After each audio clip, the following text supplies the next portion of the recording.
اعوذ باللہ من الشیطان الرجیم بسم اللہ الرحمن الرحیم السلام علیکم ورحمۃ اللہ وبرکاتہ۔ آج ہم بات کریں گے اس پہ کہ جب ہم نماز کی آخری سورۃ فاتحہ کی آخری آیت پڑھتے ہیں غیر المغضوب علیہم ولا الضالین، غیر المغضوب علیہم ولا الضالین، اصل میں اس میں اللہ تعالیٰ بتا رہے ہیں کہ جبکہ اس میں اللہ تعالیٰ کا ذکر نہیں آتا ہے، اللہ تعالیٰ ان ظالموں کے ساتھ نہیں ہے۔ اسی طرح سے وہ اب مثال کے طور پہ ہم کوئی کام کرتے ہیں، مثال کے طور پہ میرا ایک دو بیٹے ہیں، ایک کا نام فرخ ہے، ایک کا نام وقاص ہے۔ تو وقاص کو میں کہہ کے جاتا ہوں بیٹا میں 5 منٹ میں آ رہا ہوں اور جب تک آپ یہ چیز کھائیں آپ۔ اب جب میں 5 منٹ کے بعد واپس آتا ہوں تو معلوم ہوتا ہے کہ دونوں ساتھ بیٹھ کے کھا رہے ہیں، تو قصور کس کا ہوا؟ جبکہ اس کو میں نے بتایا تھا، وقاص کو میں نے بتایا تھا، اس کو علم تھا اور فرخ کو علم نہیں تھا، تو قصور کس کا ہوا؟ جس کو علم تھا۔ اسی طرح سے جب معلوم ہوتا ہے کہ جس چیز کو علم ہے کہ ہم غلط راستے پہ نہیں جائیں، اس غلط راستے کو چنے نہ، ظالم نہ بنے، تو پھر اس کے ساتھ ہم اس چیز کو ملا دیتے ہیں۔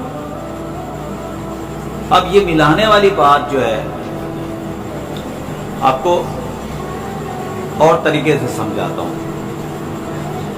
مثال کے طور پہ اکثر آپ نے دیکھے ہوں گے کہ دو دوست ہیں، ایک کہتا ہے کہ بھائی وہاں پر جو ہے نا دین کی بات ہو رہی ہے، قرآن کی بات ہو رہی ہے، تو وہ کہتا ہے نہیں بھائی میں جاؤں گا وہاں پر تو مجھے جو ہے نا اس کے بعد مجھے وہ کام اگر میں نے سن لیا تو مجھ پہ یہ لازم ہو جائے گا عمل کرنا، تو بھائی مجھے معلوم نہیں ہوگا تو میں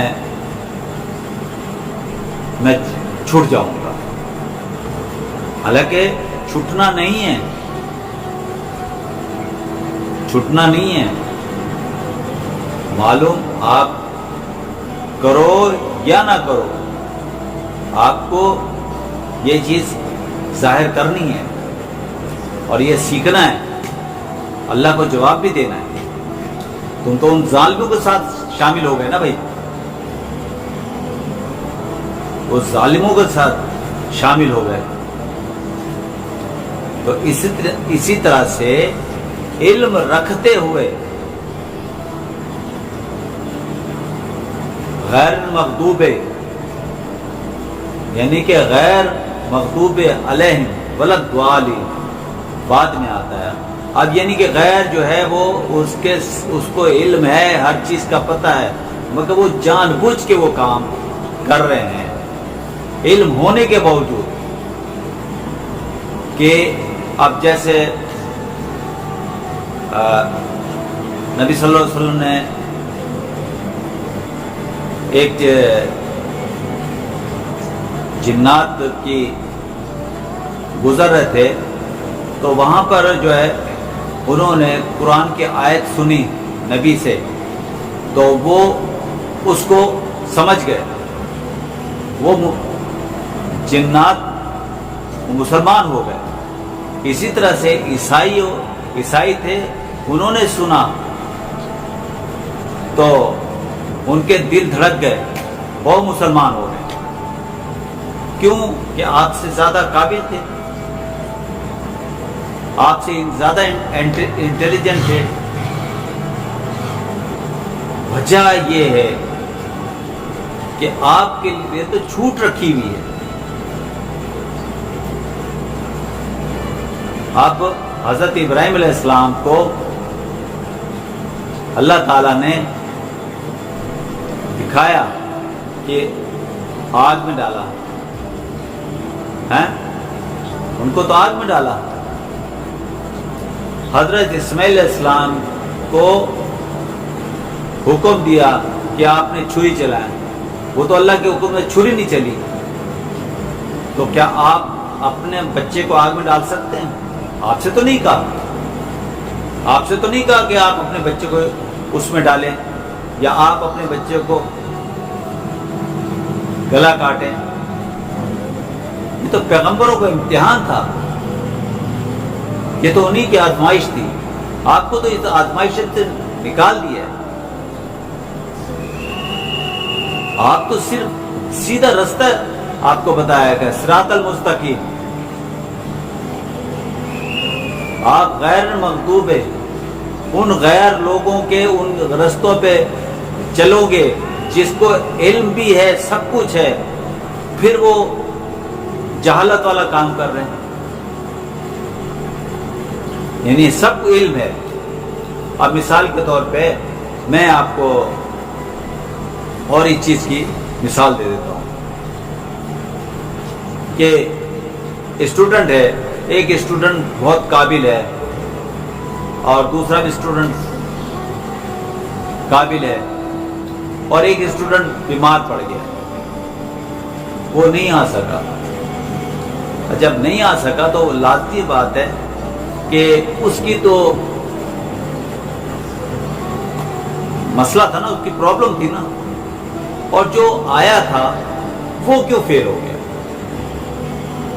اس کا مطلب جان بوجھ کے ہوا ہے، یعنی کہ علم تھا،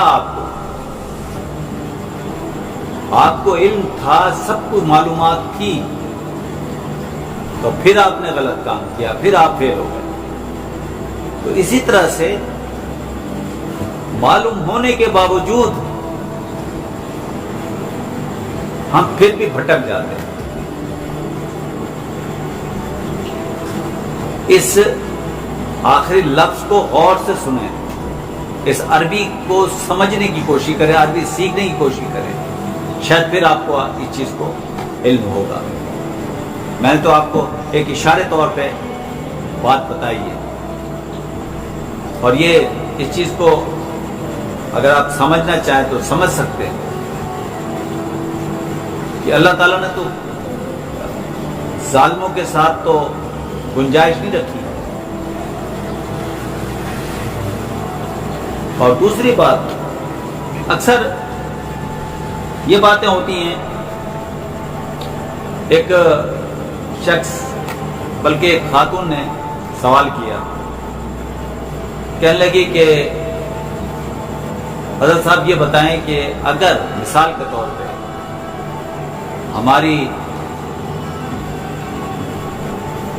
ہم نے اتنا گناہ کیا ہے اپنی زندگی میں، ہم سے گناہ ہو گئے، اور پھر ہم نے اللہ سے توبہ کی، تو ہمیں کیسے پتہ لگے گا کہ اللہ نے ہمیں معاف کر دیا؟ یہ تو بہت آسان ہے، جب آپ کے دل کو سکون پہنچ جائے، آپ کو دل میں سکون آ جائے، تو اس کا مطلب ہے اللہ نے آپ کو معاف کر دیا۔ پھر وہ بچی نے سوال کیا کہ وہ جو میں نے گناہ کیا وہ میرے دماغ میں گھومتا ہے، اور میں کسی کو، کوئی مجھ سے پوچھنے لگتا ہے کہ بھائی یہ آپ تو گناہ گار ہیں، تو میں اور ڈر جاتی ہوں۔ ایسا نہیں ہے، پہلی تو بات ہے آپ کیوں بتا رہی ہیں کہ میں گناہ گار ہوں؟ وہ جج ہے، وہ وکیل ہے، وہ بہت بڑا سربراہ ہے، وہ آپ کو سزا دے رہا ہے۔ یہ تو آپ کا تو اللہ کا معاملہ ہے۔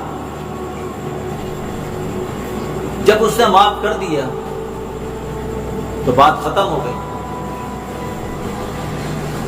آپ اس کو کیوں بتا رہی ہیں؟ وہ کون ہوتا ہے؟ وہ کون ہوتا ہے جو اس بات کو سمجھے آپ کو کہ نہیں جی آپ نے گناہ کیا ہے؟ اسی طرح سے اب ہم چند باتیں اور بتاتے ہیں۔ کئی لوگوں کے سوال آتے ہیں اس قسم کے کہ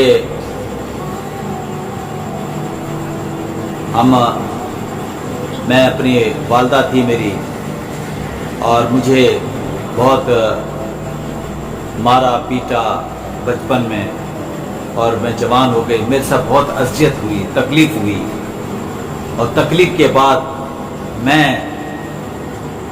کسی طرح سے اس گھر سے نکلی، اللہ نے میری شادی کر دی، میں خدا کر کے جان چھڑا کے چلے گئی۔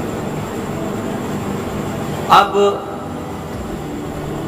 وہ جو میرے ماں باپ ہیں ان کو بلڈ پریشر ہے اور میری والدہ کو شوگر ہے، ان کی حالت یہ ہو گئی کہ وہ بہت تکلیف میں ہے،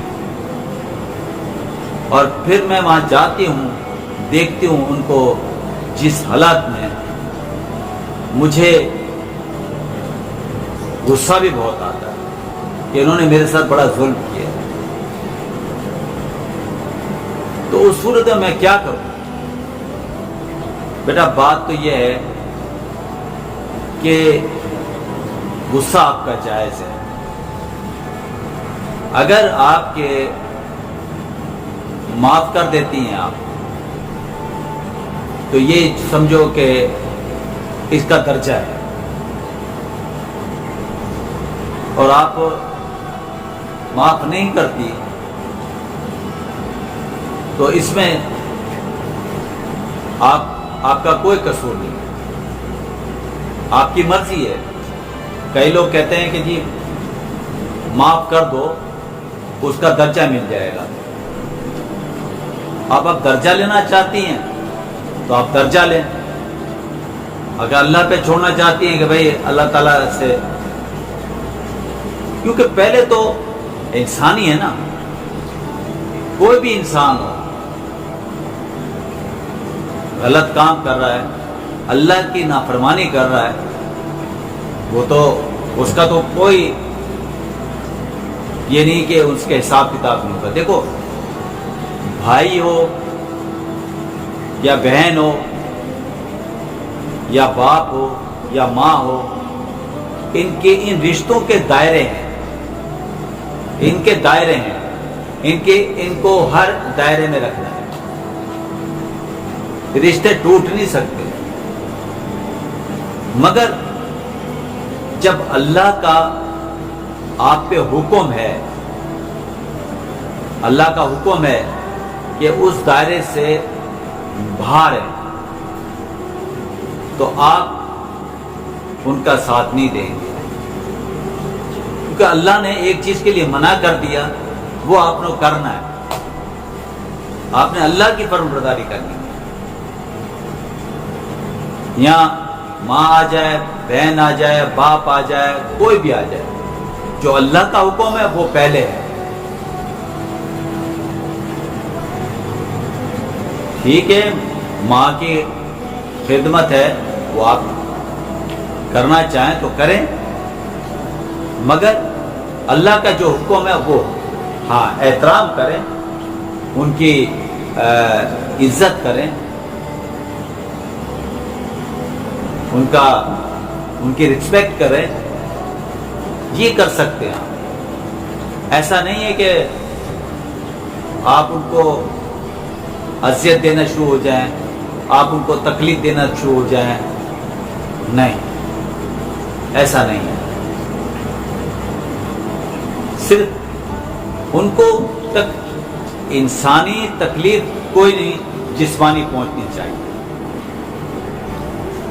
اور نہ ہی ذہنی طور پہ ایسی تکلیف پہنچنی چاہیے۔ باقی اللہ تعالیٰ کے معاملے ہیں،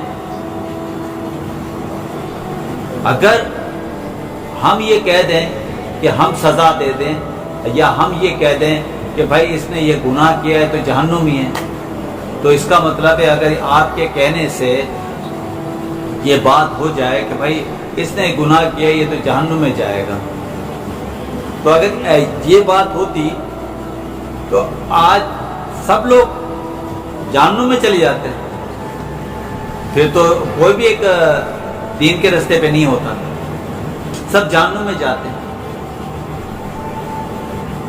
تو یہ باتیں نہیں ہیں کہ آپ یہ سمجھ رہے ہیں کہ بھائی ہر انسان کو آپ اپنے طور پہ فتویٰ دے دیں کہ جی یہ جہنم میں چل جائے گا۔ اس قسم کی باتیں یہ جہالت ہے، یعنی کہ عمل نہیں ہے۔ ہاں یہ نہیں ہے، آپ سیکھیں، قرآن پڑھیں، قرآن کو سیکھیں۔ یہ نہیں کہ کوئی کہہ دے کہ بھئی آپ آپ تو قرآن، آپ کو تو کچھ پتہ نہیں، آپ تو قرآن پڑھ ہی نہیں سکتے۔ ایسا نہیں ہے، قرآن کو پڑھنا چاہیے، سمجھنا چاہیے۔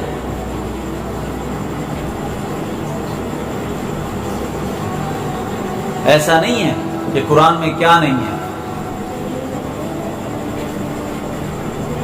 ہم اس چیز کو فوراً وہ کرتے ہیں، ٹھیک ہے آپ اس کے لیے استاد لازمی بات ہے، آپ اس کی یہ سمندر ہے، اس میں آپ نے جمپ لگانی ہے، آپ نے سیکھنے کے لیے اس میں جمپ لگانی ہے، علم سیکھنا ہے، اس کے لیے آپ نے تیرنا سیکھنا ہے۔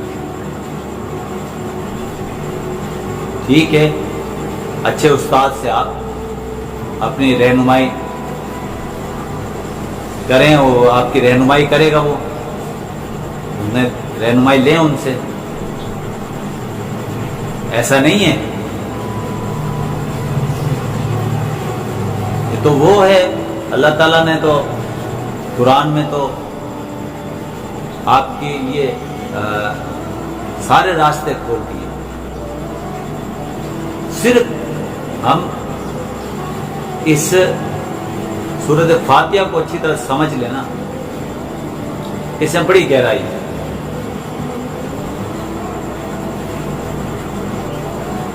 کہ ہم یہ نہیں کر سکتے، ہم نہیں نہیں نہیں نہیں، آپ سب کر سکتے ہیں، مگر اللہ تعالیٰ نے، اللہ تعالیٰ عبادت اپنی جگہ پہ، فرشتے کر رہے ہیں عبادت، مگر آپ نے دنیا میں ساتھ ساتھ یہ سیکھنا بھی ہے اور دوسروں کو سکھانا بھی ہے۔ یہ نہیں کہ آپ نے ایک چیز سیکھ لیے اور اس کو صحیح گائیڈ کریں، غلط گائیڈ نہیں کریں۔ غلط گائیڈ کریں گے قرآن سے ہٹ کے تو پھر اس کا جواب بھی آپ کو دینا پڑے گا۔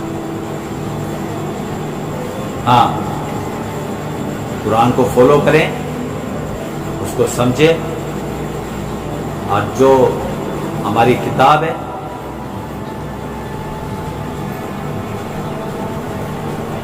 اس کو آپ لوگ دیکھیں، سمجھیں، تو انشاءاللہ ایسے تھوڑے سے ٹاپک ہوگی تو میں آپ کے سامنے کبھی بھی انشاءاللہ کوئی مسئلہ ہے، آج ہماری جو بات ہوئی ہے مسئلے مسائل پہ، ٹھیک ہے نا، لوگوں نے مجھ سے سوال کیے ہیں، میں نے ان کا تھوڑا سا جواب دیا ہے، سمجھے نا، تو مزید انشاءاللہ پھر بات ہوگی۔ جزاک اللہ۔